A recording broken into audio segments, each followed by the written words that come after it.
एक दुल्हन शादी वाले दिन रूम में घुसते ही चीख उठी। उसे उम्मीद नहीं थी कि उसका पति आधा सांप और आधा इंसान होगा। वो आराम से बिस्तर पर लेटा हुआ है और अपनी नई दुल्हन को देख रहा है। जिया का मुंह खुला का खुला रह गया। वो पागलों की तरह भाग गई, लेकिन जैसे ही वो बाहर गई उसकी सासू माँ ने उसे रोक लिया। वो उसे जाने देने के लिए भीख मांगने लगी, लेकिन उसकी सास उसे जाने नहीं दे रही है। उसने कहा कि उसे खरीदा गया है। सास और ससुर ने मिलकर उसे उस कमरे में वापस धकेल दिया और वहाँ का दरवाजा भी बंद कर दिया। जिया हताश हो गई है और वो रो रो कर सो गई। इस समय एक सांप दानव फिर से बाहर निकल आया। वो अपनी पूंछ से जिया को सहला रहा है। जागने के बाद जिया चीखती चिल्लाती रही। जिया की चीख सुनकर सर्प दानव और अधिक उत्साहित हो गया। सांप दानव वही खड़ा रहा और उसे देखता रहा है। जिया ने सांप दानव को चूहे दानी से मारा। अनजाने में वो एक छोटे कमरे में घुस गई।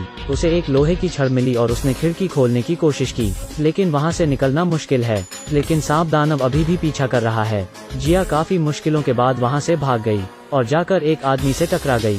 सांप अभी भी पीछा कर रहा है। सांप को देखकर भीड़ वहां से भाग गई।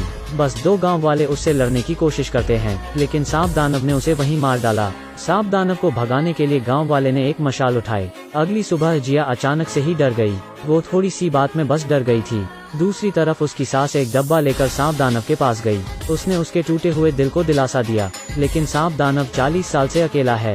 वो गुस्सा हो जाता है, तभी डब्बे में से एक चूहा बाहर आता है। वो उस छोटे चूहे को उठा लिया। ठीक उसी समय जिया के सास और ससुर बात कर रहे हैं कि वो लोग एक नई दुल्हन खरीद लाएंगे, लेकिन तभी किसी ने दरवाजा खटखटाया। उन्होंने दरवाजा खोला और देखा कि बाहर जिया खड़ी है। वो दोनों ये देखकर दंग रह गए। उसने कहा कि वो फिर से नहीं भागेगी। वो देर रात दूध का बर्तन लेकर जा रही है। उसने चुपचाप से उसमें एक द्रव्य मिलाया। उसने दूध को सांप के बिल के पास रख दिया। सर्प दानव बाहर आया और जल्द ही सारा दूध पी लिया। उसने पीछे मुड़कर जिया को देखा। वो जब गुस्से से जिया की तरफ आगे बढ़ता है, अचानक उसके शरीर से एक चमकदार रोशनी बाहर आती है। वो कुछ ही समय में गिर जाता है। जिया मुस्कुराई और दरवाजा खोला। वो काफी खुश लग रही है। जल्द ही एक सुंदर आदमी ने दरवाजा खोला। जिया को पहली नजर में उससे प्यार हो गया। वो उसकी छाती को सहलाते हुए उससे बात करने लगी। वो कहती है कि वो उसका प्यारा दूल्हा है। दरअसल गांव के मुखिया ने जिया को एक रहस्यमयी बोतल दी है। उसने बताया कि वो एक इंसान ही है। उसने जिया को सारी सच्चाई बताई। एक बार एक सर्प दानव था जो चाहता था लोग उसे हमेशा प्यार करें। उसने एक शादी को भंग किया। तभी दूल्हे ने उस पर हमला करने के लिए लाठी उठाई, लेकिन सांप ने उनका पीछा नहीं छोड़ा। उसने उस औरत को काट लिया और उसका बच्चा सांप दानव बन गया। गांव के मुखिया ने जिया को बताया कि सांप दानव के श्राप हटने के बाद खूब सारा धन मिलेगा। अगले दिन जिया अपने ससुराल में रहती है।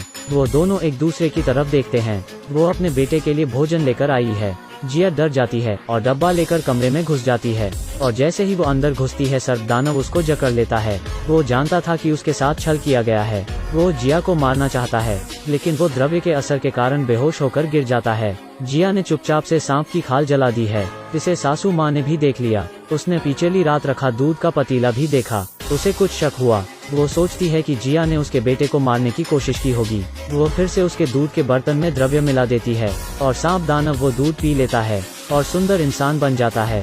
दोनों एक दूसरे को प्यार करते हैं। तभी सासू माँ अंदर आ जाती है। दोनों ने अपने बेटे को कहीं ऐसे नहीं देखा है। उन दोनों को समझ ही नहीं आया कि वो उनका ही बेटा है। सास ने अपनी बहू को जमकर खरी खोटी सुनाई। वो कहती है कि वो नालायक बहू है। जिया उन्हें सच बताती है। यह सुनकर उन दोनों को यकीन नहीं हुआ। सांप आदमी वापस अपने रूप में आ जाता है और उसे गांव वालों ने पकड़ लिया है। गांव का मुखिया आया और उसने सांप दानव पर हमला किया। इससे दानव शांत हो गया। उसने ग्रामीणों को विदा किया। उसने उसके पिता को बताया कि आज पूर्णिमा की रात है। उसके पास एक उपाय है जिससे वो सर्प दानव को श्राप से पूरी तरह छुटकारा दिला सकता है। परिवार रात तक इंतजार करता है। जल्द ही चंद्रमा पूर्ण होने वाला है। उन्होंने नाक को नीचे रख दिया। मुखिया ने उसे एक रहस्यमय द्रव्य खिलाया। मंत्र की ध्वनि के साथ सर्प दानव जाग जाता है, लेकिन सर्प दानव जो अभी अभी उठा गुस्से की स्थिति में है, वो काफी भूखा है। उसे शांत नहीं कर सकते। सर्प दानव के शरीर में से अजीब सी रोशनी बाहर आती है। उसने जिया को काट लिया। सर्प दानव जमीन पर गिर गया और जिया बेहोश हो गई। उसके पति को श्राप से छुटकारा मिला, लेकिन सांप के काटने के वजह से जिया अब सांप दानव बन चुकी है।